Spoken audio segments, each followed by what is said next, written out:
just to review, I'm Angela Young Smucker. I'm the executive director of Third Coast Baroque, and this is our Thursday series. This is our Third Coast Thursday, where we talk with artists, board members, volunteers, other people who are involved with Third Coast Baroque and help keep it going. If you aren't familiar with Third Coast Baroque, we are an early music ensemble in Chicago, Illinois, specializing in 17th and 18th century repertoire. And our mission is to share the aesthetic of this Baroque music while unlocking its relevance for today's audiences. So we like to make connections and talk about the context of this music so we can see how we're all still connected to it. One thing before we get going, I want to say a great big thank you. So many people have already contributed to our TCB Artist Support Fund. And we had a match going on to kick off this fund of $2,000, and we've already met that match in less than a week. So thank you all very much. If you would like to contribute to this account, to this fund that will help support our artists, you can go to thirdcoastbaroque.org/donate and make a gift there. All right, I'm going to stop talking. I'm going to bring on my friend and guest, Yuri Lysoivanov. Hey, friend, welcome. Welcome. How are you? I'm good. It's pretty hot down here in Central Florida. Are you guys actually in spring yet up there? Kinda. This is the kind of time where Chicago's trying to decide whether it's still winter or not. So It's at about 50 degrees and rainy. Oh my God. I know. I see like little Facebook memories of like 28 degrees and snow in the middle of April. So yeah, it was snowing 3 days ago. Family. And Ruben wasn't even there. Usually he's like the trigger for this crazy weather. Snow with him, yeah. Well, hey, we have our board president, John Sagos, with us today. Happy Thursday to you, John, and welcome. Good to see you, my friend. Well, today, I'm talking with Yuri. For those of you who don't know Yuri, he is the recording arts chair at Flashpoint College in downtown Chicago, and we're going to talk about exactly what that means. But first, Yuri, I'm going to start off with the way I start most of these episodes is I want to know your musical origin story. So I know you play piano. So how long have you been playing and how did that start? Oh my goodness. Since I was 3, actually. 3? Oh my God. So, I mean, how much time do we have? I'll make the abridged version. So I'm the younger sibling of 2, and my sister was a competitive pianist back in her day. So we were both, growing up in the Soviet Union at the time, the 1980s, and she was legitimately training to be a concert pianist. So like ever since I was born, I heard, up 6 to whatever hours a day of just nonstop piano playing over and over and over again, which was cool, So I've been around piano forever. I started taking lessons around 3 or 4, I think. I mean, I don't remember it, but let's just go with that. Might have been a little bit later, but then I stopped because we had to move to the United States. And how old were you when you moved? I was 8. 8. Okay. And so when we moved to the United States, the focus was on her playing piano. So we got her a piano, and she was really, really into it. And I started pursuing other things. And then I started taking piano lessons again. But at that point, I was not nearly as good as she was. And, I decided really, really quickly that piano performance was not going to be the route. I would call myself, in the grand scheme of things, a very mediocre classical piano player. I found, what? I think I can put myself in that same category. Yeah, I sound fantastic to people that don't know classical music, and then to people that are classical pianists, they're like, yeah, he needs to work on a few things, But I continued to play piano somewhere in between casually and competitively through my teenage years. And my sister went to college to conservatory, and she played piano there. And then she just decided not to do it anymore. It was one of those weird things where like she was 21 or so and was like, you know what? I do not see myself having a career in piano performance. And that world is very, very intense. And, it's one of those things where sometimes you got to decide that, and Yeah. it happens. So now she's doing her own thing. She's a scientist and doing all sorts of really cool stuff. And then at that time, I decided I want to continue being involved in music, but I knew that I was not going to ever be playing piano at her level. So I was just like, piano performance is out. So I started looking at music schools and music careers that are not performance based, essentially. So I had to talk with my parents, and after the experience with my sister, my parents are like, "Are you sure you want to be a music major? Shouldn't you be like a doctor?" Or the whole like Jewish parent thing is, we live that whole stereotype. You should. Well, and I have to say, Mhm. at that time and at that age, to think about working in music outside of performance and not maybe necessarily thinking, well, I want to be a teacher. Right. That's really huge. I mean, we're about the same age, and I think those two options were the only thing I knew when I was thinking about college. Like, you were either a music teacher or you were a music performer, and that was pretty much it. Right. And that's, I think, still the case in a lot of people. One of the things that I do as part of my job is I go talk to high schools, and I'm like, there are other things around music that you can do and still be part of the industry. And you don't have to be a performer or a music teacher, although I also teach music as well. So who knows?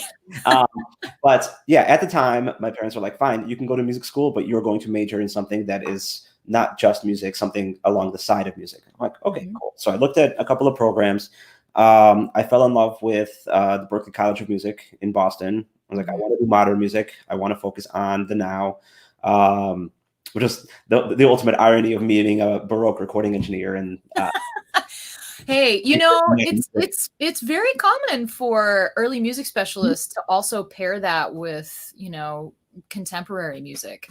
Good. I'm glad to hear that. Oh yeah. But no, so I went off to Berklee College of Music, and I majored in something called music synthesis, which is kind of an offshoot of audio engineering, where you focus more on the computer end and synthesizers and all these fancy computer tools rather than mixing boards. But at the time, the synthesis students and the audio engineering students would have the same fundamental education. And then for our electives, we would go off and do our own little worlds and do our own thing. So I got the engineering training, but not the engineering degree, so to speak. Okay. So I finished my degree. I came back to Chicago, and I started writing music for commercials. So my first job. Wait, hold up. Yeah. I didn't know this. Yeah. I was an assistant. Commercials. Okay. Yeah. I was. Would I have known any of your jingles? Not my original jingles. It was mostly writing other people's jingles and applying them to different. The commercial spot world is really, really weird. So no, I did not have any original jingles that I know of. Maybe I did. All right. Well, you're gonna have to come up with a TCB jingle. Oh, okay. All right. Bring me back to that world. And so I did that for a little bit, and then I started teaching part-time, and then just kind of worked my way into teaching full-time, and now running the department that I'm at. And it's actually a really, really interesting thing. And one of the things that I talk to my students about all the time is about how small this industry is, how small the world is in general. And the guy that hired me, so I never heard of Flashpoint before. I was just working in Chicago doing my thing, and I get this phone call, and it was this guy named Miguel. And Miguel, I've never met him, never heard of him. He leaves me a voicemail, and he's like, "Hey, there's this really, really new, cool school. We need somebody to teach this class, this class, this class." I called Berklee College of Music, and they gave me your name, said you're in Chicago and you know this stuff. Give me a call. Let's talk. Okay. So I called this guy, and Miguel is this amazing recording engineer, originally from Brazil, and now he lives in Austria. And he is. You do?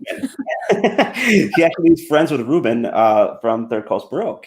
Oh my gosh! They know each other really, really well. And actually, my very, very first time, my very, very first recording, when I recorded with the school with you guys. Yeah. I met Ruben. We shook hands. We talked, and he's like, "Yeah, I live in Austria now, in Vienna." And I'm like, "Hey, do you know Miguel Kurtzman?" And he goes, "Are you serious?" I'm like, "Yeah." And then Ruben takes out his cell phone and calls Miguel, And then they start talking in Spanish to each other. I have no idea what they're saying. And Oh my gosh. and then he gives me the phone to talk to Miguel. And this is the guy that hired me, 10 years ago here in Chicago. And now That's he's incredible. and it's just like, it's such a small world. And It really is. and Miguel now runs the composition master's degree at the University of Danube in Austria. Okay. And that's how he and Ruben know each other. So I am so blown away. I mean, you may have mentioned this way back when, but like, this is ridiculous. But that's how it works. Like this is how small that world is. One of the things that I teach my students, and I know we're going to get into this probably a little later, but like personal responsibility and being a good human being is kind of important. Like this educational philosophy, like what is it that you want your students to know and understand and take away? So, all right, we can go there. Outside of the technical things, so we teach all the technical stuff, and they have to have the skills. They have to know to do the things that they do, because at the end of the day, people are hiring them to do the things that they're hiring them for, right? But additionally, because again, tied into this entire conversation is the fact is the music industry is really not that big. Right. And you're only 3 degrees. If you're working in hip hop, you're only like 3 or 4 degrees from working in classical. And it's never that far away. Right. So like what I try to train my students is that the ego has to come down. Any kind of sense of attitude has to come down. Like I've been around some really, really, really talented people in my life, and I'm still working with some extremely talented people. And like you all you have to do is show the talent. Like you don't have to talk about it, And so knocking down egos is part of the thing that I do. And the other is, I try to establish kind of a framework that says you have to be a decent person. You have to be responsible, and you have to be at least somewhat likable. And I mean, you need to be a good colleague. Well, yeah, exactly. Because back to the whole thing is like, this guy hired me 10 years ago, and he's friends with Ruben, who runs Third Coast Baroque. Like, what would have happened if Ruben called Miguel, and Miguel's like, no, you're a jerk. Why are you working with him, right? I know I hired him, but I also fired him. No, he didn't fire me, but it could have gone a totally different direction. And that happens all the time in our business. Like, so I treat anybody that I'm recording or anybody that I'm working with as someone who's a future colleague, or even better, a future employer, right? Because you just don't know. Like the person that's playing the cello here in this ensemble could be running some other ensemble that needs recording, or could be doing something else. The person taking photos, like, could be somebody that knows a lot of people. And if I piss that person off, then I'm not going to get anywhere doing anything else, right? Exactly. So that world is really, really small. So like, outside of just being a generally consummate professional, you also just have to be a decent human being to others. Like you have to be somewhat personable. And I know that sounds weird, because I know a lot of people in my industry that are just not particularly personable people to begin with, but that happens too, Sometimes. That's everywhere, man. It happens, yeah. But through my experience, like, you've got to be decent. Absolutely. I mean, I know, in the arts, in the performing arts, like music and theater and dance, I mean, up until now, you're working in close proximity and in intense and concentrated and focused time with each other, whether you're on stage or behind the scenes. I mean, whether you're a crew member or you're a performer, you're with these people in intense, focused periods of time. And what I've experienced is that it accelerates that connection with another person so quickly that you, that sense of family and collaboration and fraternity just fast forwards, which also means it fast forwards to the point where you can get on each other's nerves. Right. Yeah, he's increased tenfold. Exactly.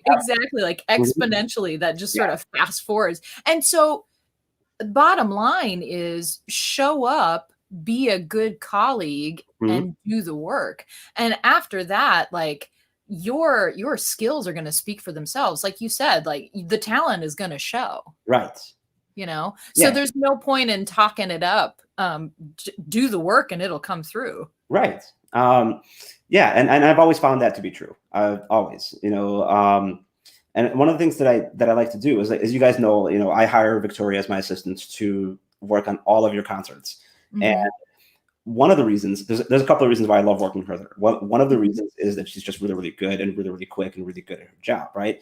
The other reason is that I tend to I tend to get really, really focused. Mm-hmm. As you saw that picture, right? You put up that photo of me. Yeah, I Yeah, want to, put up that while photo. you're talking about this, Yeah, I'm yeah. gonna share some So I pictures tend of to you part of working. the personality is that I tend to just really, really be laser focused on things as I'm doing them, which helps Mm-hmm. me a lot. Like, yeah, there it is right there. There it Yeah, is.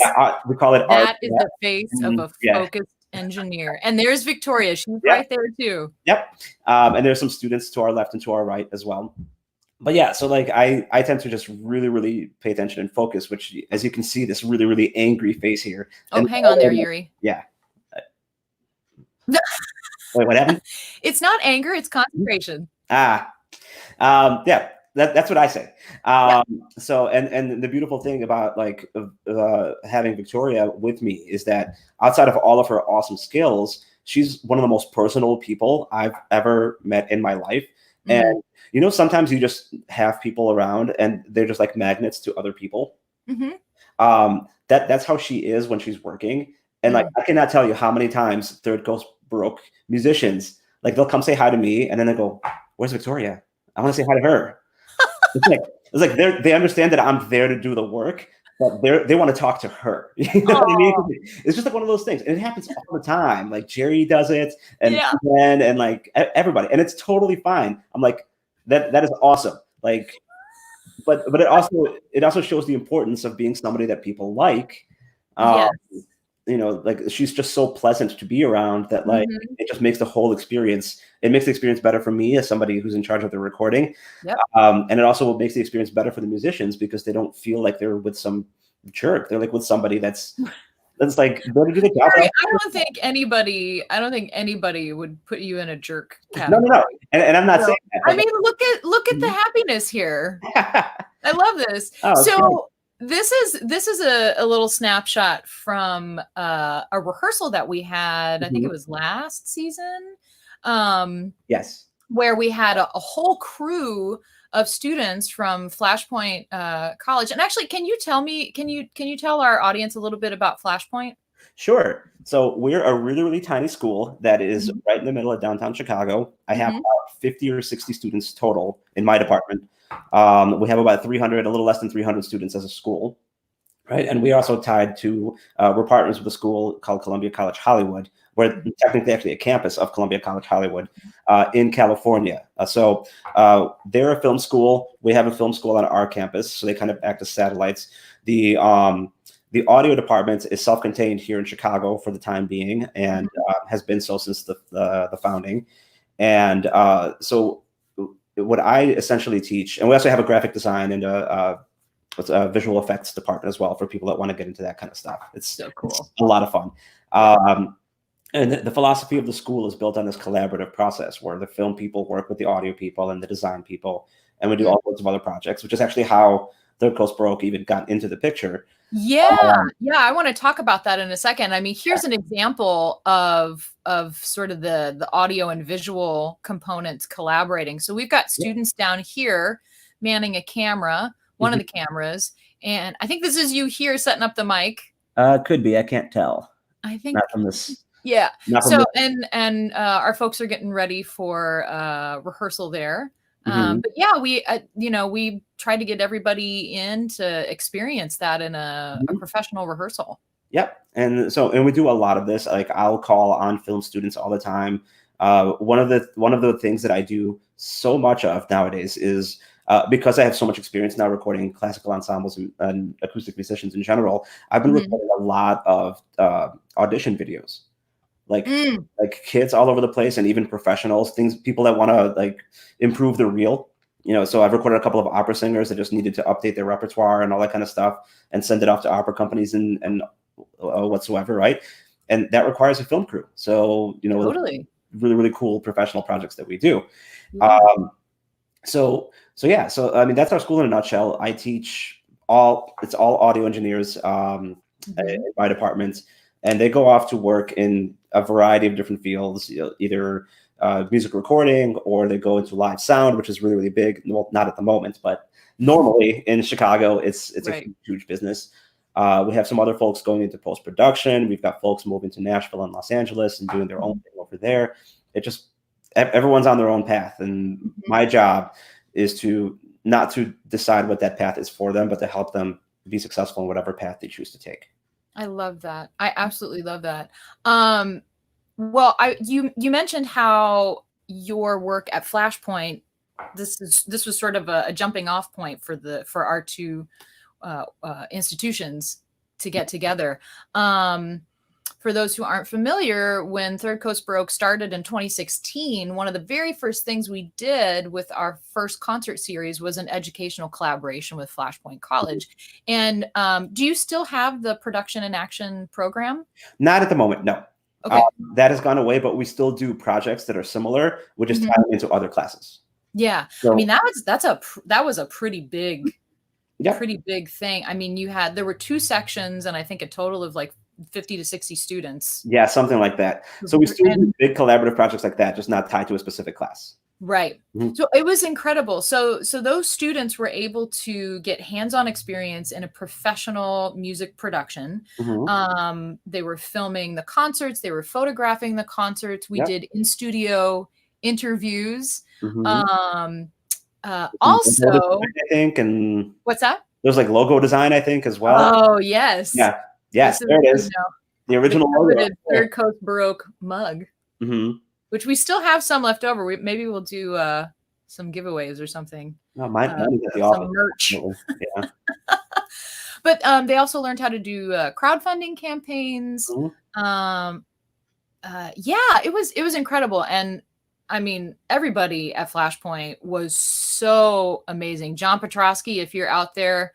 He might be watching. I think he said he's going to jump in. All right. Well, John, if you're out there, say hi in the comments, man, because you've been a saving grace along the way. And actually, I was introduced to John by Dan Pine, our founding board president, who was on with me last week. So, I mean, again, it's a small world. But what was really cool, and I can just get a sense of your passion for education when we work together, which I love because I'm also an educator.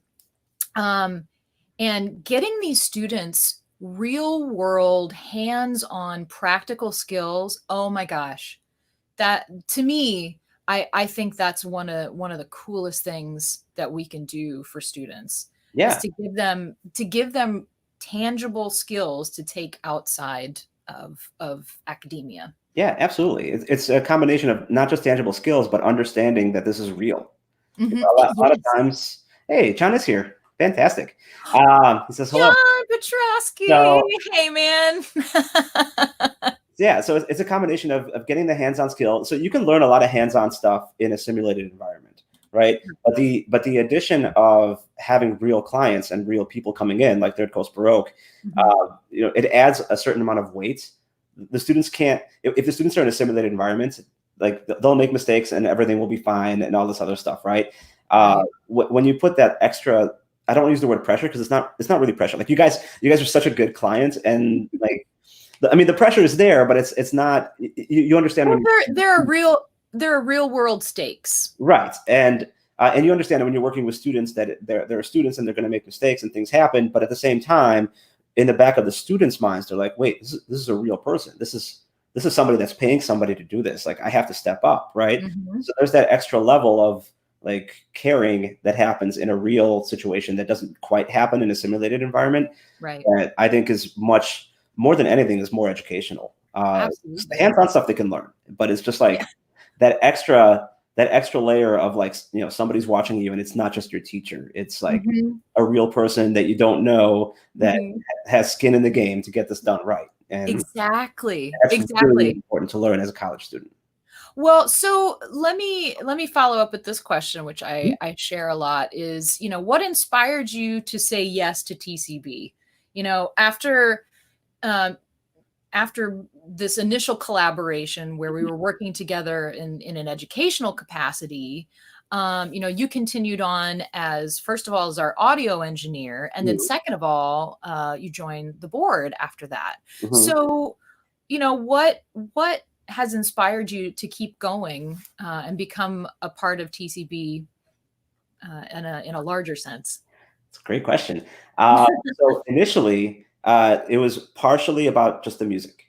Like I just wanted to do something. You guys were doing something so cool, and a lot of times there's this kind of stigma to Baroque music as being like stuffy and that kind of stuff, like in the general public, not like in the listening public. Oh, we have to listen to Bach again. Let's listen to this like stuff. Oh, darn. Whatever, right?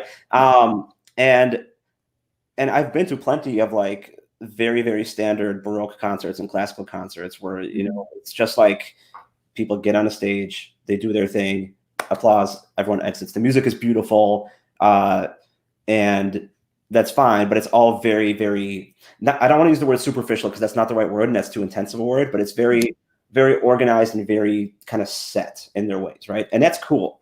But then with Third Coast Baroque, when I was recording you all for the first time as part of the school project, there was about 8 or 9 musicians, and there was a camaraderie between all of the musicians and Ruben, who was not so much conducting, but also kind of conducting and band leading at the same time from his instrument, and it felt like a rock band. And I know that sounds really, really weird, but there was a chemistry on stage that existed in this small ensemble that I was not used to seeing in any classical or Baroque environment. And I thought that was really, really cool. And I'm like, these people are here because they're enjoying the music, and they're good. Like the music is great. It's still achieving the audience is going to get what they want out of the music itself kind of thing. But then there's also a stage presence. There's just like, there's a personality. There were elements that drew me in on top of the music that was just like, you know what? If I were to go to a Baroque concert back in the day, that's probably closer to what it might have been like. And to me, that felt good because like at the end of the day, it's not just about coming up on stage and playing the music. Like there's a personality aspect to it. And I was like, you know what? Like, this is fun. I want to be like, honestly, in my head, I was like, I want to be in the band. What can I do to be in the band? And I'm like, I'm definitely not going to jump behind the harpsichord anytime soon, but I'm just like, you know what? I want to be involved in this. I'm like, let's record you guys. Like, this is fun. And, and to me, as you mentioned, talking about family earlier, it felt like a family. It felt like just a group of people that were there to do the thing and enjoy the thing that they're doing. And I get drawn to that. I just do. Wow. And so it has been like that for years. I don't think that's changed as the organization has grown and as I've jumped on the board and all sorts of other things. That initial, I don't know where it comes from or if it happens naturally or if it's just like Ruben's magnetism or I don't know what it is. Like I can't dissect how it is, but I know that every time I'm at a concert recording it, like I feel the energy from the stage. And my students do too. And that's important. So, yeah, I have to say, I absolutely love that besides any students that you have coming with you to assist with recording, like you also bring students just to attend the concerts. And I think that's fantastic. Yeah, because most of the time my students have never heard this music before. And one of the other joys of having a small ensemble is that you guys have a little bit more freedom to choose repertoire. And I like that because I can't even remember. Yeah, it allows for flexibility. Yeah, I'm trying to think. I've heard maybe a couple of Bach pieces, and that's it. And everything else has been like, and I have nothing against. I love Bach. Like I would listen to, a lot of my guy. Yeah, exactly.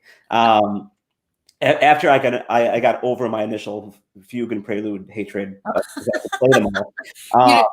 Have you gone into those inventions? Oh, I played through the inventions. Yeah, it was the well-tempered clavier that it was one of those things where you appreciate it and you hated it at the same time because you have to work your way through it, but you know how good it is and you understand how amazing this music is, but at the same time you hate it because you have to. Hey, I live with a music theory professor, Right. so I understand that.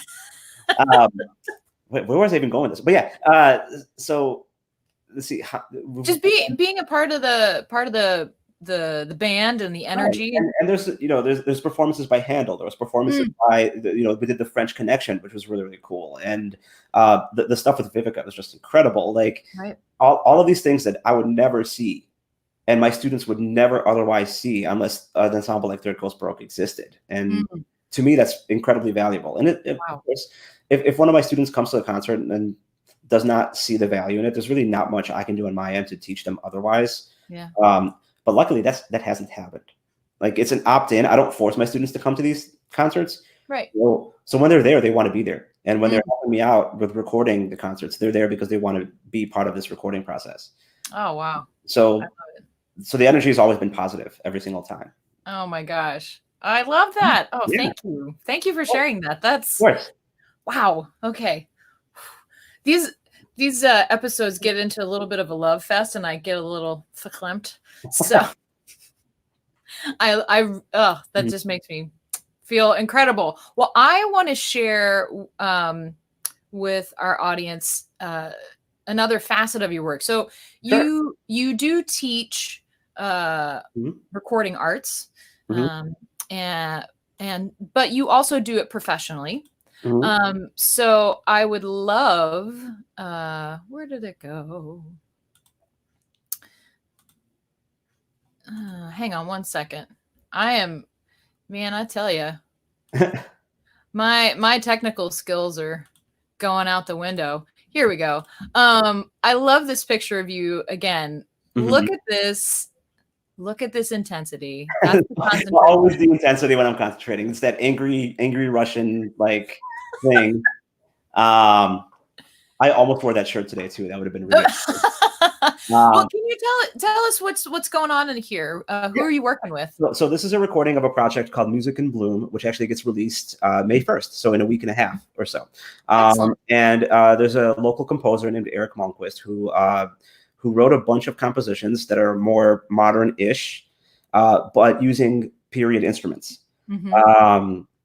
So this is Leanne. She's awesome. I work with her all the time. She's a Baroque flautist. One of the few. That's what she's holding on to right there in her hand. Yep. And that's her thing. Like she plays Baroque flute, not regular flute, Baroque flute. And that was something new to me when I started working with her. I was like, it looks like a recorder, but it plays like a flute, and it sounds kind of like an in-between, and it's amazing. I love it. And she's great. And this is Josephine, who is amazing. She has sung with Third Coast Baroque many times, several times, I think. And I've seen her perform in other things. She's just awesome. So she sang a couple of things on here, and right now they're both listening to one of the recordings. This is at WFMT Studios here in Chicago. So we rented out the space, and I brought my portable recording gear, just all my boxes of microphones right there and everything. Yeah, I was gonna say, like that's your whole setup there with the. This is all my stuff. With one exception, I think I'm using 2 of WFMT's microphones because they're just incredible. Gotcha. But yeah, so we recorded this, and then we had another guy, Charles Metz, come in, and he was part of the ensemble. He's not pictured here, but he brought in this coolest thing. I don't know if you have a photo of it ready or not, but like he brought in a virginal that was literally built in 1590-ish. You can't actually put an exact date on it because he doesn't have a manufacture date, but based on its design and the wood and all that kind of stuff, it was built somewhere in the 1590s because they know the manufacturer. And so I've never recorded an instrument that old before, and it was just fascinating. Well, Yuri, I want to fast forward to this photo. This is a photo of the cast of a musical called Haymarket, and it was about the Chicago Haymarket riots. Can you just tell us a little bit about this project? Sure. So this was run by a company called Underscore Theater here in Chicago, and their entire mission statement is to put on new musicals. So, they seek out composers that are writing musicals and bring it in, and their company performs it. And I don't know the process behind the scenes enough how it happens. But Haymarket was one of them. It was written by a guy named David Kornfeld, who lives in New York. And so this is the Chicago cast. They wanted to record a Chicago cast album before it went on to other cities and so on and so on. So We booked 2 days straight at Electrical Audio, which is the studio that you're seeing here. And okay, so this is a studio space yes, that you're in. yes, this is Electrical Audio here in Chicago. This is Steve Albini's studio. Cool. And they have multiple rooms, and we picked this room because a lot of the parts are ensemble parts, and we needed a really, really big room, and this is the biggest room that they had. And this is me taking a photo of them from the second floor where the actual soundboard is, where the recording equipment is. Yeah. So to record them, you had to like walk down the staircase that's at the top of the screen there, and set up the mics and then walk back up the staircase into the control room and hit record. So this came out a few months ago. The cast album came out a few months ago, and the musical itself won a couple of Jeff Awards. It was really, really cool. Such a great ensemble to work with. So I do more modern stuff as well. Whatever. I love it. Well, you know what? I have a little video clip that I want to share with our audience, just to give them an idea of what you're doing behind the scenes. It goes by quick. So can you tell us what we're going to see? Yeah. So if this is the clip I'm thinking of, I'm going to be sitting at the soundboard. So I'm actually the one taking the video. So it's literally being recorded. And so there's a computer with Pro Tools on it, which is the software that I use to record. And a soundboard where all of the stuff is going through before it gets to Pro Tools. And you're going to very, very briefly see two students next to me that are part of the project that I brought in just to. One of the things I do, and we've talked about this ad nauseum already, but I bring in students on every professional project that I work on, as long as the client is fantastic. If the client's okay with it, even if it's just to be a fly on the wall and watch, like everything I do is a learning experience for somebody else. And I love it. And then I walk away from the desk with my camera to show the actual ensemble singing as they're being recorded. Excellent. All right. Well, I'm going to try my best to share this screen, to share this little video. What I just love is the energy that you hear in the music. Oh yeah. Oops, hang on. Wrong. Right. And this goes right back to the whole recording ensembles that care kind of thing. Yes, absolutely. And this group was so tight as a group of people because they were working on this original musical about the Haymarket riots. It was just amazing. Oh my gosh. So just first off, I want to point out before we start this is the display that you're looking at, and all of these crazy little labels on the keyboard that's just, crack me up. I love it. I love it. So let's give this a listen.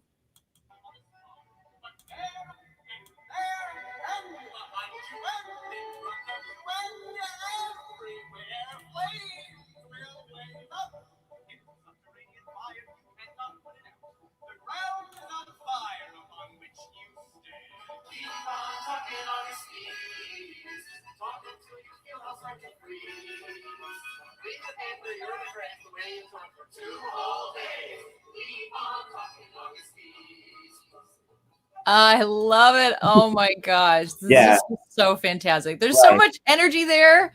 And so good. And here's the thing. This is the most fascinating thing. So all of the music was this like folk Americana style of music, the Appalachian kind of style music. And the entire ensemble, I think, was 12 or 13 people. So they all played instruments and they all sang. So if you were to watch this show live, which is not running anymore, obviously, but like there would be an ensemble piece, they would be playing their guitars or banjos or whatever, and then they would walk off stage, come back on stage with a violin and sing and play instruments. And it was just this rotation of these amazing musicians and singers just walking on and off. And that's why that's why they were so close to each other. They were just, this whole production was this whole melting pot of these personalities, and they're all talented musicians and all talented singers. And it's just another example, like TCB is just another example of just people getting in together to enjoy the thing that they're doing. Like, yes, they're stressed. Yes, things, as you mentioned earlier, things get intense, luckily I was not, as a recording engineer, I was not witness to any of that, but I know what happens behind the scenes. They were on their best behavior, I'm sure. Oh, yeah, absolutely. All total professionals. And they're all acting in a bunch of other shows here in Chicago now and doing great things. And, but yeah, that whole, that energy that comes from an ensemble that is getting together and doing music that gives me energy in the recording process. And I just enjoy it. Oh, I love that. At the end of the day, we're doing it because we love it. So I want to switch gears really quickly because I want to talk about one more facet of your professional life. Oh, sure. And that is being a house manager up in Skokie at it's North Shore Center. My secret job at the North Shore Center, right? Which is not secret because I'm at the customer service end of it. Right. So, okay, let's get serious. Let's drop some names here, Yuri. Oh my God. So just real quick, the story behind me working as a house manager, which is a lot of fun. It was one of those things where, like, when I just moved back to Chicago, and you all feel this when you graduate college, you go, what am I going to do? What do I have to do? Right. And I wanted to work in theater and entertainment, and there was an opening, and I knew Skokie pretty well because I used to live there back in the day. So I was just like, you know what? I'm just going to try it. And I loved working the shows, and I love the people that I work with. And it's the longest job I've had. I've had this job this is going to be my 14th season now. Oh my gosh. And it's literally customer service. It's one of those things. On the weekends, I come in and I work a couple of hours for these shows, house manage the shows, and then I head out. And because they've been so good and so flexible, like, there's no reason for me to leave. It's my microphone money. It's just extra money that comes in that I spend on audio equipment, and I love it. And they're great working it. And who I know you've had some big names come through. Oh man, yes. So you've had one of my favorite people, Lily Tomlin. Yeah, I still have her autograph photo that I've never given to you, from like 3 years ago. It hasn't been that long. Whatever. It'll keep. Maybe 2 years ago. It's still on. Next time we're in the same place at the same time, I'll bring it to you. Okay. So it's a 900-seat theater. So so most of the acts that come in are acts that are just smaller than like Chicago theater, but bigger than like, a 200, 300-seat like comedy club kind of circuit. So so we get a lot of comedians, we get a lot of musical acts. Music of the Baroque actually plays at our theater. It's one of the venues that they play at. So we get a lot of comedians. We've had Joan Rivers, we had Lily Tomlin, we've had we were supposed to have Stephen Wright this year, but things happened. Viruses and all not. We have all sorts of musical acts. Like I've worked with Bela Fleck, who's one of the nicest guys ever. We've had he's so nice. Yeah, he did a show. He's been there twice, actually, once with his band and once with his wife. Yeah. He's also an amazing musician, and they have an album together. We've had like Noah McKelney and Aoife Donovan, and pretty much every member of the Punch Brothers has been at North Shore Center to do a show. Okay, but tell me about the magician. Piff? Oh, that guy's crazy. I love him. So who is this? So there's this guy. Oh God, he's amazing. He's this British comedian / magician / dragon, and / dragon. So he was on, I think, the X Factor or Britain's Got Talent or one of those shows, and he did really well and just started off his career. And he dresses up as a dragon, and he does these like. It's a comedy show, but also a little bit of like magic and some. That's amazing. Oh, and John Petrosky says, "Don't forget Richard Marx." Right, we've had Richard Marx a couple of times, the local legend. But the thing about Pick the Magic Dragon that I think is hilarious is that kids love him, but his show is not. It's kid friendly, but like he swears and like he does like a regular, more modern comedy bit. So it's just really interesting that parents are okay to bring their kids to see him because he's dressed up like a dragon when he's doing it. So like a little PG-13 kind of thing. Yeah. And he's legitimately funny. Like this is not. I mean, it is a shtick, but it's not. The shtick is not the thing that sells. Like he's actually a good entertainer, and and a really really cool guy. One of the great things that I learned working at the theater is that most celebrities they're human. Like they're actually regular people. Like they turn it off, and it's like talking to anybody else. And right. Well, we had talked before about Joan Rivers. Like, she's oh my gosh, she's one of my like professional idols. That one of the hardest working people in show business. She was, and I know there's a documentary out on, I think it was on Netflix about her, but like just to watch her process is really incredible. And I mean she's just on it. She's, what's interesting? She's one of those people that I honestly couldn't tell. At first I thought it was an act because like she was like in character the entire time. Right. And then I realized that this is just who she is. And that's what makes her so special is that when she's on stage, was on stage, she wasn't going into a character. Like she was naturally that funny, and like that kind of humor naturally just came to her. Because Oh, like I love it. when you talk to her, and Lily Tomlin's actually the same way, in a much more subtle way. You know, Mhm. like I remember Lily Tomlin came in to take a look at the theater, and she was talking to me, and she looks at me and one of my coworkers and goes, "Yeah, this is a really cool place. I really like it here." And I'm like, "Oh, thank you. We take pride in our venue." And she goes, "Oh no, I just meant like the shoe stores right here, and I can go buy shoes." And I'm like, "Okay." And there was no audience. It was just her talking to me and one of my coworkers. But like that's just how they are, and it's just fantastic. I love it. Um, Oh my gosh. Thank you. Thank you for sure. that. Yeah. I mean, I'd love to be a fly on the wall just when you're working those shows. It'd be amazing. The most fun part of the job is Yeah. working with the celebrities. Well, and I think that's really one of the cool things about being in the performing arts is it really opens a door to meet so many people. And with Third Coast Baroque, we've had the opportunity to meet so many people, and bring in not only people from out of town, but like just getting to know our own local artists even better. Mhm. I absolutely love that. It really lets us set that time to really connect with each other. And then when we have guests come in, whether it's, somebody like Vivica, as who's an international superstar, or, other folks from around the country who are early music specialists, like, I think it just sets up a really welcoming environment where we can all feel comfortable working together. Mm-hmm. So I don't know, that to me, I don't know, that's one of the things I love Yeah, about. I can tell you, I was so scared of Vivica. What's that? I was so scared of her. So scared. Oh my Yeah, gosh. because like again, she like brings so much of her like personal energy on stage, and I don't think it was like character, but like she's super nice. Like I think she's super friendly, and I've talked to her, and she's great. But man, the first time I met her, and I was like putting microphones up, I'm like, oh my god, I have to stay out of her way.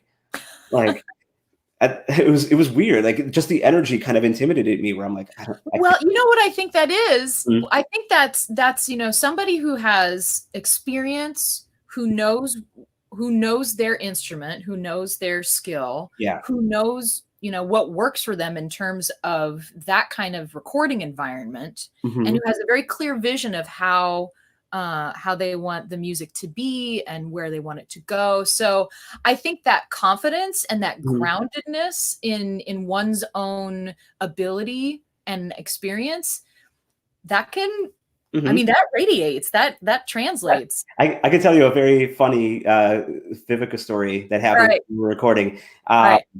And it wasn't anything personal, I promise you. There was one time we were recording at a church at the Chicago Temple, Mhm. and the recording setup, because the church is really long and narrow, there's not really much of a space to put the recording equipment except just off to the side of the stage. So I'm there with my students off to the side of the stage, and because there was no green room at the church or whatever, whenever Vivica was done singing and there was an instrumental thing happening, she would go and sit next to us while we were recording. And thanks, Liz.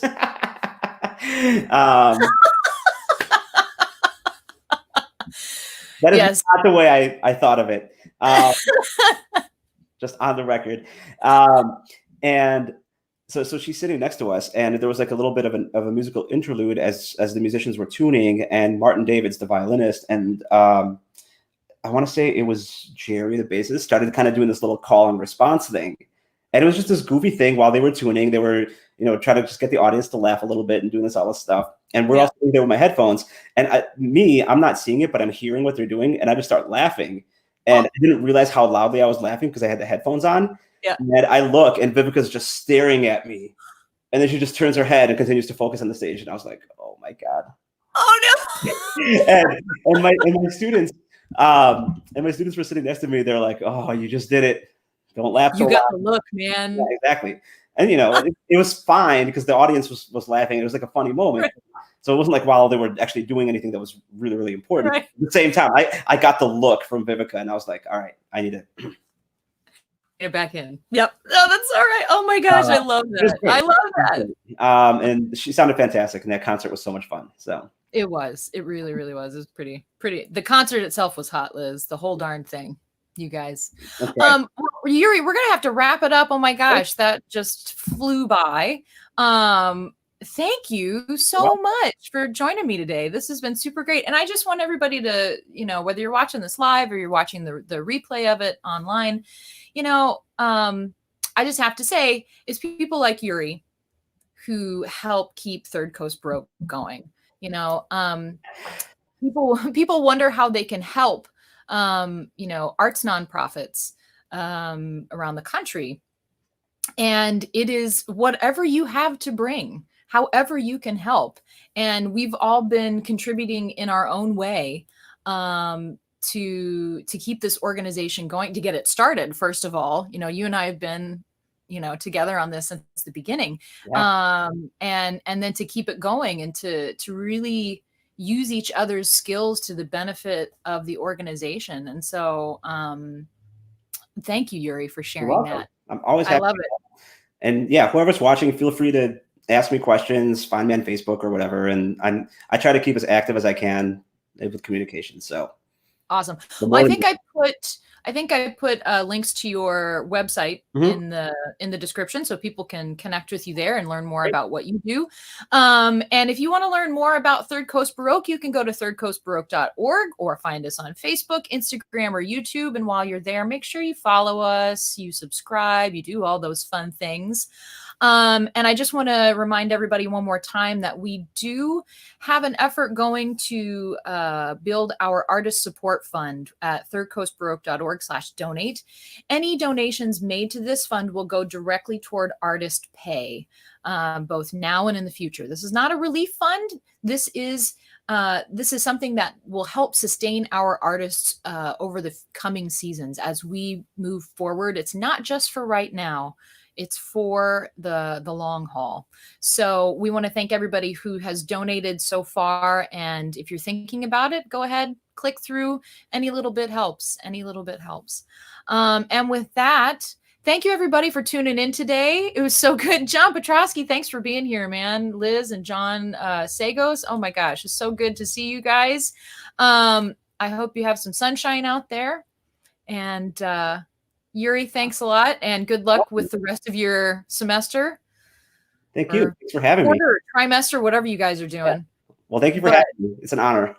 Oh, hey, we love having you here. We'll have to talk more audio engineering geekdom out there. Anytime. We can get you and Brandon on here. You can talk about microphones and all that. Would love to.